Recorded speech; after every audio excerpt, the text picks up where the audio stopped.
सभी भाइयों बहनों का आपके अपने चैनल वाईसीटी बुक्स में एक बार फिर से स्वागत है। प्लीज़ जो अभी तक हमारे चैनल को सब्सक्राइब नहीं किए होंगे ज़रूर सब्सक्राइब कर लेंगे। उसके बगल में बेल आइकन है, उसे भी दबा देंगे जिससे कि नोटिफिकेशन आप लोगों के पास पहुंच जाया करेगा। देखिए, मैं डेली आप लोग करंट अफेयर्स की वीडियोस प्रोवाइड करता हूं। उसी में कड़ी में आज आप लोग 29 मई के जितने भी करंट के क्वेश्चन थे सारे क्वेश्चन को इसमें लिया गया है। देखिए, मैं बता दूं कि इसकी पीडीएफ फाइल भी आपको प्रोवाइड की जाती है। अगर आप इसकी पीडीएफ फाइल डाउनलोड करना चाहते हैं तो हमारे टेलीग्राम ग्रुप वाईसीटी पब्लिकेशन पर जुड़कर आसानी से इसकी पीडीएफ फाइल भी प्राप्त कर सकते हैं। आप लोगों को मैं एक और भी इंपॉर्टेंट नॉलेज दे दूँ कि देखिए, मैं आप लोगों के लिए हर महीने में आप लोगों की इंपॉर्टेंट जितने भी क्वेश्चन होते हैं उसके लिए अलग से एक वीडियोज़ प्रोवाइड करता हूँ। ठीक है, मैं अप्रैल मंथ के भी ऑलरेडी अपलोड कर चुका हूँ और मई मंथ के आपके प्रोवाइड कर दिए जाएंगे 2-4 दिन में। तो प्लीज़ आप लोग उसे भी देख लीजिएगा जिससे कि आप लोगों को काफ़ी ज़्यादा जो इंपॉर्टेंट चीज़ें हैं वो आसानी से वो चीज़ें आप लोगों को पता चल जाए। चलते हैं हम लोग अगले नंबर क्वेश्चन को देख लेते हैं। पहला नंबर क्वेश्चन को देख लेते हैं। क्या दिया हुआ है कि हाल ही में किस कंपनी के द्वारा सनराइजर फूड्स की अधिग्रहण की घोषणा किया गया है। बहुत इंपॉर्टेंट क्वेश्चन है, पूछ रहा है कि किस कंपनी के द्वारा सनराइजर फूड्स के अधिग्रहण की घोषणा किया गया। हालांकि देखिए, मैं अधिग्रहण से संबंधित कुछ क्वेश्चन आप लोगों को पीछे भी करा चुका हूं। मैं क्यों इस बात कर रहा हूं, मैं इसलिए बात कर रहा हूं इसकी क्योंकि इसके पहले भी अभी कई कंपनियों के द्वारा इसकी अधिग्रहण के बारे में हम लोगों को जानकारियाँ प्राप्त हुई हैं। बात कर लेते हैं हम अभी हाल ही में सनराइजर फूड्स की अधिग्रहण किसके द्वारा किया गया, तो आईटीसी के द्वारा किया गया। अच्छा, आईटीसी है क्या, तो इंडियन टबैको कंपनी है। क्या है, ये एक इंडियन टबैको कंपनी है आईटीसी, और इसी के द्वारा अभी सनराइजर फूड्स का अधिग्रहण किया गया। और अधिग्रहण जब शब्द आ गया है तो समझ लीजिए कि ये पूरे 100% की बात कर रहा है। ठीक है, क्योंकि जब उसमें साझा करने क्रम था, उसकी हिस्सेदारी जब खरीदने की बात आती है तो हम देखते हैं कि 5%, 10%, 15% इस तरह की चीज़ें हम लोगों को सामने आती है। लेकिन बात कर रहा है कि इसका अधिग्रहण कर लिया गया, तो इसका अधिग्रहण पूरे 100% कर लिया जाता है तब आता है। देखिए, अभी मैंने बात किया कि आप लोगों को पीछे भी अधिग्रहण संबंधित कुछ क्वेश्चन को देखें, उसके बारे में हम लोग जान लेते हैं। कह दिया हुआ है कि मैंने बात किया था, देखिए अभी जियो के द्वारा क्या किया जा रहा है कि अपनी कुछ परसेंट हिस्सेदारी अभी बेच दी गई है। हम बात कर लें कि जियो के द्वारा अभी हिस्सेदारी बेच दी गई है। अभी करीब 5 कंपनियों के साथ इसके द्वारा हिस्सेदारी है जो बेची गई है। अच्छा, हम बात कर लें कि 5 कंपनियों के साथ इसके द्वारा तो हिस्सेदारी बेची गई है। वो कौन कौन से हैं, तो जैसे इक्विटा विस्ट्री, जनरल इंश्योरेंस तथा जैसे फेसबुक के साथ भी बेचा गया है और सिल्वर लेक, इन सब कंपनियों के साथ बेचा गया है। ठीक है, तो इसी तरह अपना करीब करीब वो 87,000 करोड़ रुपए में अभी तक हिस्सेदारी बेच चुका है जिससे कि वो अपने कर्ज को भर सके। इसी तरह से अभी आईटीसी के द्वारा क्या किया गया, सनराइजर फूड्स के अधिग्रहण को घोषणा किया गया है। अच्छा, मैं बात कर लूँ कि ये कितने रुपये में इसकी जो अभी हुआ, कितने रुपये में खरीदा है, तो 2,000 करोड़ रुपए में आईटीसी के द्वारा सनराइजर फूड्स का अधिग्रहण किया गया है। तो ये भी इंपॉर्टेंट बन जाता है, ध्यान दीजिएगा। अच्छा, हम बात कर लें आईटीसी का हेडक्वार्टर कहाँ पे है, तो आईटीसी का जो हेडक्वार्टर कलकत्ता में, इसका फुल फॉर्म के बारे में हम लोग जान ही लिए। क्या है, इंडियन टबैको कंपनी। मैं एक बात कर लूँ कि देखिए, इस जो इंडियन टबैको कंपनी है इसको पहले किस नाम से जाना जाता था, ये पेपर में पूछा हुआ क्वेश्चन है। तो जान लीजिए, इसे इंपीरियल टबैको कंपनी के नाम से पहले जाना जाता था। ठीक है, और मैं बात कर लूँ कि इसके अंतर्गत जानते हैं बहुत सारी कंपनियों के अंतर्गत ये एक साझा कार्यक्रम के रूप में चलाती है और इसे चलाने का कार्य करती है। चलते हैं हम लोग अगले नंबर क्वेश्चन को देख लेते हैं। इसका ये भी पॉइंट पूछ जाता है कि ये कब इसकी स्थापना कब किया गया था, तो 1910 में इसकी स्थापना के बारे में देखने को मिलता है। अगला नंबर क्वेश्चन दिया हुआ है कि हाल ही में किस राज्य सरकार के द्वारा वन धन योजना कोविड-19 के बाद सबक नामक वेबिनार पोर्टल की शुरुआत किया गया। देखिए, आप पोर्टल के बारे में ध्यान दीजिए, क्या दिया हुआ है, वन धन योजना कोविड-19 के बाद सबका सबक, ये पूरा है नामक पोर्टल शुभारंभ किया गया है। तो किसके द्वारा किया गया, इंपॉर्टेंट बन जाता है। तो हाल ही में अभी राजस्थान सरकार के द्वारा इसके पोर्टल का शुभारंभ किया गया है। अच्छा, बात कर लें राजस्थान की, तो कैपिटल क्या है, जयपुर है, और इसके फिलहाल में सीएम कौन है, तो अशोक गहलोत है, और इसको फिलहाल में गवर्नर कौन है, तो कलराज मिश्र जो है इसके गवर्नर हैं। अच्छी पॉइंट बन सकता है कि इसके तहत क्या किया जाएगा। ठीक है, इस बंधन योजना और कोविड-19 के बाद सबक योजना के अंतर्गत क्या किया जाएगा, तो इसके अंतर्गत जितने भी जनजाति वगैरह से संबंधित जो भी लोग हैं उनके दिशा निर्देशों के बारे में बताया जाएगा तथा उनको कोविड-19 से संबंधित सलाह वगैरह के बारे में जानकारी दिया जाएगा। तो ये भी इंपॉर्टेंट बन जाता है। ठीक है, चलते हैं हम लोग अगले नंबर क्वेश्चन को देख लेते हैं। अगला नंबर क्वेश्चन क्या दिया हुआ है कि हाल ही में किसके द्वारा अपने विक्रेताओं को मुफ्त स्वास्थ्य बीमा देने की बात कही गई है। बहुत इंपॉर्टेंट क्वेश्चन बन जाता है जब मुफ्त की बात आ जाती है। तो बात कर रहे हैं कि हाल ही में किसके द्वारा अपने जो स्वास्थ्य है, जो मतलब वहाँ के उसके विक्रेता हैं, उनको मुफ्त स्वास्थ्य बीमा देने की बात कही गई है। तो हाल ही में भी अमेजन के द्वारा कही गई है। ठीक है, आइए हम लोग अमेजन से संबंधित कुछ पॉइंट्स को भी देख लेते हैं। देखिए, अमेजन से संबंधित हम लोग जनरली पढ़ते आए हैं, लेकिन अमेजन के जो फाउंडर हैं कौन है, जेम्स बेजोस। ये अभी दुनिया में अभी फोर्ब्स की सूची आई थी, उसमें प्रथम स्थान हासिल किया गया था इनके द्वारा। ठीक है, तो ये अपने आप में एक इंपॉर्टेंट क्वेश्चन बन जाता है। और बात कर लें तो कि देखिए, इसके अंतर्गत जो मुफ्त स्वास्थ्य बीमा है ये कितने रुपए देने काम करेगा, तो ये जो है ये 50 रुपये देने काम करेगा। और कितने समय तक के लिए, ये भी इंपॉर्टेंट बन जाता है, तो 1 साल तक के लिए ये 50,000 रुपये देने की बात इसके अंदर बताई गई है। ठीक है, ये कोविड-19 मरीजों के लिए स्पेशली रूप से बताई गई, ये भी इंपॉर्टेंट बन जाता है। चलते हैं अगले नंबर क्वेश्चन को देख लेते हैं। अगला नंबर क्वेश्चन दिया हुआ है कि हाल ही में चीन के द्वारा मानव रहित ड्रोन हेलीकॉप्टर का परीक्षण किया गया, इसका नाम क्या है। पूछा जा रहा है कि हाल ही में चीन के द्वारा मानव रहित ड्रोन हेलीकॉप्टर का परीक्षण किया गया, इसका नाम क्या है। तो इसका नाम इसका है AR-500C। इसका नाम याद रख लीजिएगा। AR-500C जो है इसे अभी हाल ही में बनाया गया है, जो कि अब इसका परीक्षण किया गया है और ये मानव रहित हेलीकॉप्टर ड्रोन है। ठीक है, इसे बात करें कि इसको कहाँ पे किया जाएगा, तो भारत तिब्बत बॉर्डर पे जो है भारत इसको लगाने की बात सामने आई है। अच्छा, मैं बात कर लूँ कि ये 2001 और 201 और 202 क्या है। देखिए, चीन के द्वारा कुछ दिन पहले ही एक उपग्रह की जो 2 उपग्रह हैं इनको क्या किया गया था, लॉन्च किया गया था, 201 और 202। तो ये भी इंपॉर्टेंट बन जाता है। इस पॉइंट को भी आप लोग नोट डाउन कर लीजिएगा, बहुत ही इंपॉर्टेंट पॉइंट है ये। 2 उपग्रह कौन कौन से किया गया था, 201 202 किया गया था। और हाल ही में भी जो मानव रहित ड्रोन हेलीकॉप्टर बनाया गया है उसका नाम क्या है, AR-500C। ठीक है, चलते हैं अगले नंबर क्वेश्चन को देख लेते हैं। अगला नंबर क्वेश्चन क्या दिया हुआ है। अगला नंबर क्वेश्चन दिया हुआ है कि हाल ही में कितने भारतीयों को मरणोपरांत संयुक्त राष्ट्र का प्रतिष्ठित पुरस्कार से सम्मानित किया जाएगा। पूछा जा रहा है कि हाल ही में कितने भारतीयों को मरणोपरांत संयुक्त राष्ट्र का प्रतिष्ठित पुरस्कार दिया जाएगा। तो इसका राइट आंसर हो जाएगा 5 लोगों को। 5 लोगों को क्या किया जाएगा, अभी मरणोपरांत संयुक्त राष्ट्र का प्रतिष्ठित पुरस्कार दिया जाएगा। देखिए, मैंने कल ही बताया था कि सुमन गोस्वामी को क्या किया जाएगा, उनको शांति दूत के रूप में पुरस्कार के लिए इन्होंने क्या काम किया था, इन लोगों को भी वही काम के लिए दिया जाएगा जो पीछे मैंने बताया था। क्या दिया जाएगा इनको, तो ये देखिए, दक्षिणी सूडान में संयुक्त राष्ट्र के मिशन में इन लोगों के द्वारा काम किया गया था, लेकिन इनको काम देने के बाद से इन लोगों की मृत्यु हो गई थी। अपनी जान पर खेलते हुए इन लोगों ने कार्य किया था।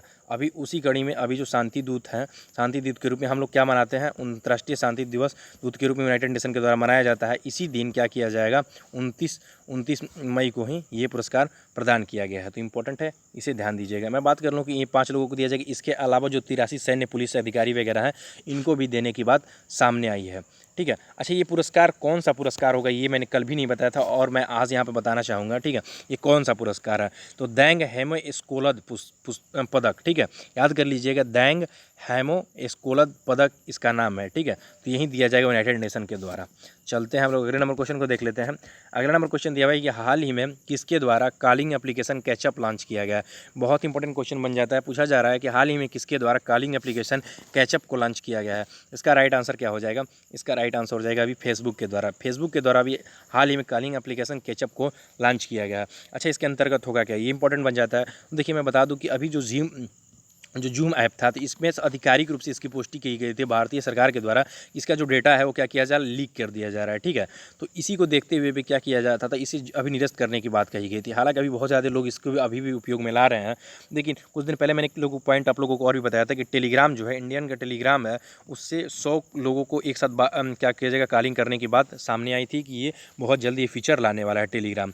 अच्छा, हम बात कर लें कि व्हाट्सएप के द्वारा भी क्या किया गया था, उसको भी 4 लोगों से बढ़ाकर उसे 8 लोगों को लिए कर दिया गया था कॉलिंग। अभी हाल ही में फेसबुक के द्वारा एप्लीकेशन जो लॉन्च किया गया है कैचअप, इसमें भी क्या किया जाएगा कि एक साथ 8 लोग क्या करेंगे, वीडियो कॉलिंग पर बात कर सकेंगे। ठीक है, तो ये नाम में ये भी इंपॉर्टेंट क्वेश्चन बन जाता है, बहुत ही इंपॉर्टेंट क्वेश्चन है, इसे ध्यान दीजिएगा जरूर। ठीक है, फेसबुक की बात कर लें तो फेसबुक के बारे में कई बार चर्चा की है, फिर भी चर्चा कर लेते हैं। 2004 में इसकी स्थापना हुई थी, कैलिफोर्निया में इसका हेडक्वार्टर है। CEO कौन है, तो मार्क जुगलबर्ग है, जो कि इसके फाउंडर के रूप में भी जाने जाते हैं। ठीक है, तो इंपॉर्टेंट पॉइंट को इस तरह आप लोग ध्यान दीजिएगा।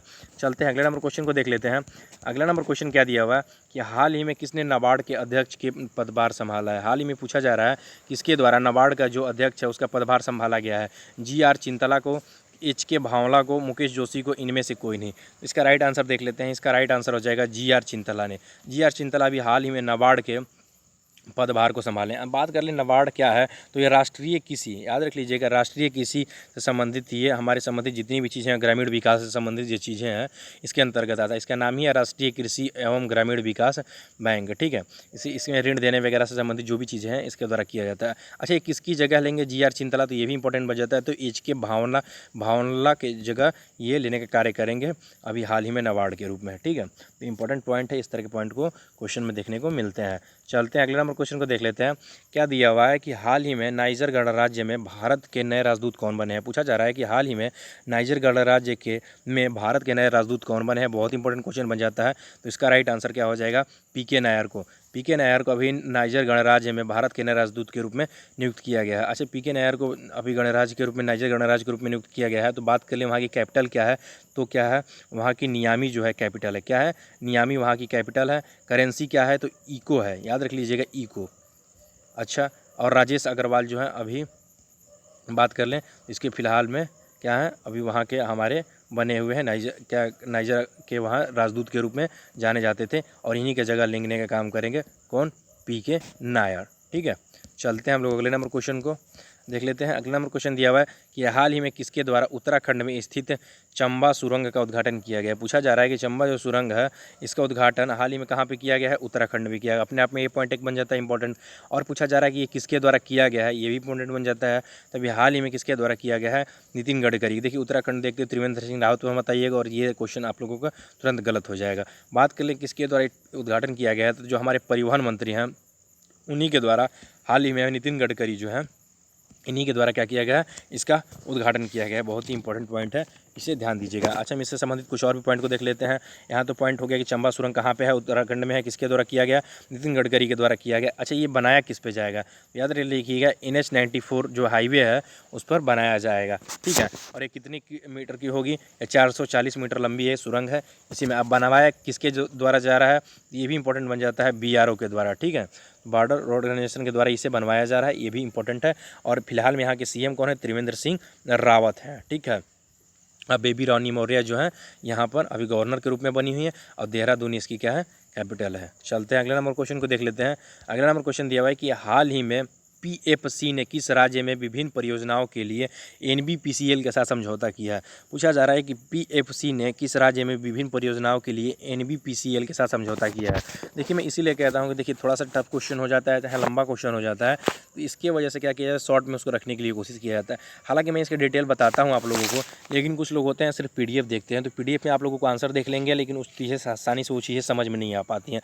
तो मैं आप लोगों से इसलिए रिक्वेस्ट करता हूँ कि आप लोग PDF के साथ साथ PDF भी देखा कीजिए। ठीक है, बात कर लेते हैं PFC का, तो इसका पूरा फुल फॉर्म क्या होता है, पावर फाइनेंस कॉर्पोरेटिव लिमिटेड होता है। ठीक है, तो ये PFC का पूरा फुल फॉर्म होता है। अच्छा, बात कर लें कि देखिए NBCL ये है क्या, तो जो Narmada basin project company limited है, NBCL नर्मदा, ठीक है ना, नर्मदा बेसिन, ठीक है, प्रोजेक्ट कंपनी लिमिटेड इसका पूरा नाम है।